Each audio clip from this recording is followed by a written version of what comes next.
Hard unity, সুদৃঢ় ঐক্য লাগবে।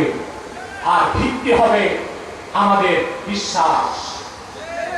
আমাদের বিশ্বাস কি? সেকুলারিজম, কমিউনিজম, লিবারেলিজম, লিবারালিজম, এটা সেকুলারিজম? আমরা ইসলামী আদর্শে বিশ্বাসী। সেজন্য বলি, ইসলামী আদর্শ ও সংস্কৃতির উপর দেশকে দাঁড় করান, তাহলে ইসলামী রাষ্ট্র প্রতিষ্ঠিত হবে। আর যদি ইসলামী আদর্শ সভ্যতার উপর দেশ প্রতিষ্ঠিত করতে না পারে, তাহলে আপনাদের জন্য দুঃস্বপ্ন চলে আসবে খুব দ্রুত সময়ে। পরিশেষে একটা দাবি করব, আমার দেশে এখন বাক স্বাধীনতার দোহাই দিয়ে যেই সেই লোক যখন তখন আল্লাহ তার রাসূলের সামনে বেয়াদবি করে, যেখানে আল্লাহ তার হাবিবের নাম ধুলক বুলক ছাড়িয়ে সাত আকাশ পেরিয়ে সিদরাতুল মুনতাহার উপরে আরশে আজিমে আল্লাহ নিজের নামের সাথে তার হাবিব মুহাম্মদ সাল্লাল্লাহু আলাইহি ওয়াসাল্লামের নাম লিখে দিয়েছেন, ঠিক না ভাই?